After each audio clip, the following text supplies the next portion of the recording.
Henshin Inspection presents Going Ultra. This is MJ. I'm an author, I'm an artist, I'm an analyzer. You can find all my work at mjmunoz.com. Join me as I talk about Ultraman Blazar episode 12. Let's go, Blazar. So, I like this episode a lot. I'm just going to go through my notes real quick, and the first thing I have is Gun Godzilla.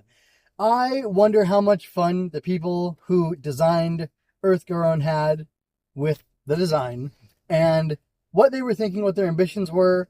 As I've said previously, I think it makes a great toy. Those action figure commercials make it look amazing. And I'm sure if I was a kid, I would really want an Earth-Goron for myself. And I think that's great. Good job. Good job making him. Seeing him with the modified Mega Shot, I think is what it was called, was amazing. Honestly, I thought those M2 or whatever they were called on his back, on his shoulders, were the Mega Shot, but I guess they're really, really big, so they weren't the Mega Shot. This was the Mega Shot, and I just thought, there's a dinosaur robot, like a Godzilla robot, with a railgun in this show, and it's amazing, and I love it, and I can't believe that they did this. It's incredible. Such an incredible visual. Speaking of weapons, I like the Tilsonite rod being used as a weapon by the GGF, and I like even more that somehow, and I had to look it up online to see what exactly is going on here, because it didn't quite make sense to me. I don't remember how it came about exactly, but basically, Gento asked Blazar to help him out a little bit, and then in the midst of the fight, it's a guard, or it's either, I guess it's a Garamon coin or stone is formed, and inserting that into the brace somehow makes it so that the Tilsonite rod, which comes from the Garamon, is able to transform it into a sword, which is a weapon with these toyetic aspects where it's got this thing you can pull on it, and it can absorb energy, which isn't a trait of Garamon as far as I know. Maybe it's a trait of Tilsonite, I'm not sure, but it sure looked cool. And it had a really nice finish to it, and some of it looked like the blue in Blazar. So, like, I'm trying to figure out, like, what's this guy's power set, and what does he do? Because he also absorbed the, from Niji, whatever, the Rainbow Serpent, he absorbed its power somehow, and I guess now he's got a Nijikagichi, stone that he also uses, so when he wants to use that power, I guess he uses that. I don't know, I'm a little confused as to what's going on here. But the sword looks freaking cool, and I like that it absorbed lightning, and I like that he rode the lightning with it, and I almost feel like they repurposed his rising to have him coming down, and it almost looks like they just like cut it and flipped it and then composited it back into the shot to have him riding down the lightning to slice this particular kaiju in half. And that was a cool finisher. It's a cool sword. It looks really good. I think I prefer weapons to modes for Ultramen, because modes are a weakness, I think, with the Ultras. Alright, so switching gears a little bit here, Haruno mentioned a second wave, which implies a first wave and a possible third wave. Who's giving him this intel? When did the first wave happen? Was that 3 years ago? If they've stopped the second wave now, is it waves of kaiju coming from space? We don't know what kind of kaiju it was that attacked during the first incident 3 years ago with Blazar. We can presume it could have been one of those, a space kaiju, and maybe that's why space kaiju are given a distinction from Earth kaiju, I guess you would call them, or terrestrial kaiju. Anyway, so that's kind of interesting. I think that's definitely going to play into the end game of the show, or at least something going on in a few more episodes. Hopefully it's part of the bigger overarching plot, but we'll see. I know the timeline doesn't really matter, but I'm a little confused as to the fact that it took apparently 3 years between the first incident of Blazar pairing with Gento and the second one, and that just seems kind of weird, and I find that to be interesting. I wonder what's up with that, although it looks like Ultraman Arc, it took 16 years, and that's also interesting, although being that things started when Yuma was a kid, I can understand it taking a longer time, but then again, why couldn't an Ultraman be a kid? There's actually an interesting anime that I've only watched part of. The name of the show I was thinking of is Figure 17, and it's by Bandai Visual. So There we go. That answers that conundrum. So yeah, I want to talk about in earnest the confusion that I had from episode 10 and how it's resolved here, because it is resolved here. It's been sublimated into excitement for me and clarity as Gento has learned that all of Blazar's extreme violence is in the pursuit of making sure that Gento goes back home, basically. There must be some sort of sharing of memories between them. That's not expounded upon, but Gento is seeing Blazar's memories, so it stands to reason that Blazar sees Gento's memories as well, and that's pretty interesting. And when Gento has held him back, he held him back against killing the baby kaiju and the mama kaiju. We still don't know what happened to them, though, so that's kind of interesting. But basically, Blazar seems to want to come out of the gate swinging as hard as he can so he can kill whatever kaiju they're fighting to protect Gento and also to protect himself because of their partnership, the fact that they're tied together. So there's a little bit of self-serving aspect there. And if you think about it, or however, if you think about it, them serving the interest of saving themselves is also protecting the lives of a lot of innocent people. Let's say there's a kaiju and you go 50% against it. And because of that weak showing, the kaiju is allowed to live for longer and it wreaks all this havoc and destruction and mayhem and millions of people are hurt. But if you went hard right at the gate, you would kill the kaiju, eliminating the threat immediately and stopping it from hurting people. Was there a good reason the kaiju was attacking? Is there some sort of mitigating factor? Is it sad that you're killing the kaiju parent of a kaiju child?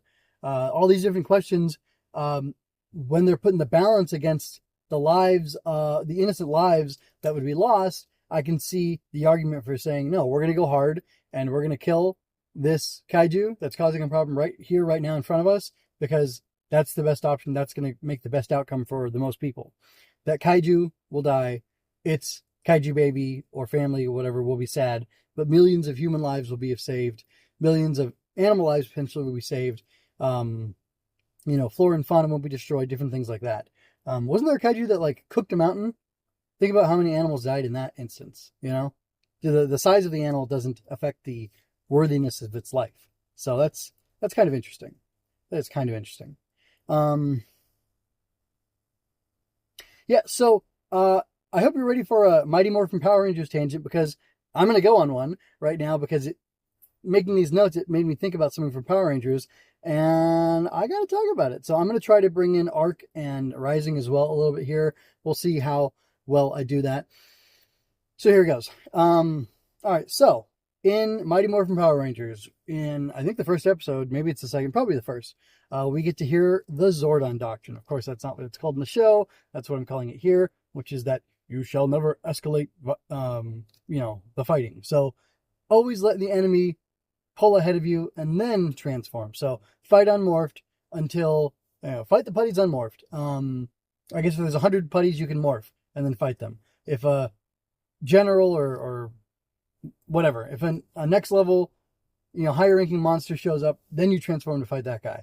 You destroy him, even if he's difficult, with your tactics and your teamwork. And then only after he grows giant do you pull out the Megazord and kill him. As opposed to, putties show up, you transform right away, kill him, you're calling the Zord. By the time the general or whatever shows up, you squash him with the Megazord. As he's coming up, you squash him again. Which, I know that would ruin it. That would make it so there wasn't a show. Super Sentai doesn't talk about that. Recently, kids have been watching Wild Force in the house, and I've been paying attention to that, and it always comes as a shock that Toxica and the other guy are going ahead and making the monsters grow giant, and they're doing a second round of battle, and then they call down the Zords, right? That's always kind of a surprise to the Rangers, and there's no... Princess Shayla doesn't tell them, make sure you use the absolute minimal amount of force, or anything like that. So it's just a very different philosophy. And I almost wonder if that Zordon Doctrine was something stated to justify what was going on in the Sentai footage. Byram's Jetman. Witch Pandora. I don't know what her deal was. I haven't watched Ranger, and I watched Zoo Ranger, but I haven't watched Zoo Ranger. So, anyway, so I couldn't tell you what happened there, and the way the mechanism that is built into that show for those monsters to come back, have the second round, grow giant, and do whatever they do, and then have the need for the mech arise, or the need for the mech to rise. But that's kind of interesting. So, like Blazar, explicitly the Ultra Blazar, is taking a totally different approach, and he's saying, no, we're going to go as hard as we can, as fast as we can. We're going to kill them as quickly as we can to eliminate further casualties, eliminate further damage. We're mitigating by killing as quickly as we can. Ultraman Rising is unclear. There is not enough evidence. There's not enough data for us to use to fully understand what is going on. Hayao talks about the need for balance. I don't know what that means. I hope they know what that means, and I hope it's not just something that sounds good in our modern world. But yeah, I don't know what that need for balance means. They return Emmy and Gigantron to Kaiju Island. Presumably, he's been sending Kaiju back to Kaiju Island as much as he could throughout history, or his history. I think 30-year history as Ultraman, and I don't know. It's really interesting because we don't quite know what happened, and we don't know what the point of it is, and we don't understand how Kaiju work in Ultraman Rising in that world. So it's hard to say. I frankly don't quite understand how Ultraman or how Kaiju work in any of these Ultra series, because it's always rather vague and they don't really get into the nitty gritty of it. And yeah, they're giant monsters that need to be killed, but you shouldn't be happy about it, I guess. Which I'm not saying Blazar is happy about it. He's just an enthusiastic killer of Kaiju, even if he doesn't like having to do it. But when he decides he has to do it, he does it with all his might and main, with all his vim and vigor, and that's just how he rolls. So that's interesting. So I would argue that, or I think it's easy to argue that the Zordon Doctrine causes more harm. The Blazar Doctrine mitigates harm. Arc also seems to be like a very efficient destroyer of Kaiju. Like, he didn't try to save the rat. Yuma recognizes Kaiju as like living beings, and the first one, the Shelgon Dawn or whatever it was called, like, they seem to exist peacefully, eating rocks, and that's it. So like, obviously he wouldn't want to kill those, but like these Kaiju that are growing giant, they're a problem, and he seems content for now to just kill them. It'll be interesting to see whether or not there's a questioning of killing Kaiju episode in Arc, as there was in Blazar, sort of, and as there was in Zet. Because I find that interesting. I find that a very interesting topic, and it just boggles my mind that Ultraman hasn't like more firmly dealt with that and made a decision about it, because they seem to be kind of two minds about it, the creators. And here's the thing, it's not one creator of Ultraman, it's many creators, many creative teams giving their different input over time. But if you look at like Taguchi shows to see where he kind of falls out on that, maybe you can kind of see a thesis forming. I'm not 100% sure. So that's interesting to think about. And let's see.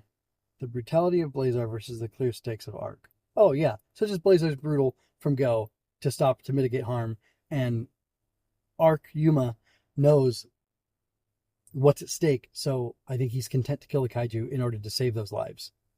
And I don't know what more else I have to say about this episode. I want to remind you to check out my writing projects. Linked in the show notes will be a story for Ava and the Grow Bug, which features a little girl saving her parents after overcoming her fear. She turns into a giant of light and rescues them, and then everything's peaceful and wonderful. And there will be more stories like that with these magical bugs battling monsters. And I have a whole middle grade book that is about 23,000 words long. To compare to another Tokusatsu person who turned to writing, it's short, a little shorter than the length of Squall Charleston's Terror Valley series. Those books are, I think he said they were around 25,000 words each. So that's pretty cool. And mine is a little bit shorter, just like 2,000 words shorter, I think, is what this first Growbug book is. And anyway, yeah, I'm excited about this book. It's got Tokusatsu things in there. And if you're a Tokusatsu fan, I think you'll enjoy it for sure. And I'll be posting about it as I get closer to the final production of it, the final release and the actual publishing of the book, because I'm working on some things in the background to get it all finished and ship shape and ready to go. Also, I'm continuing to cover Ultraman Arc, and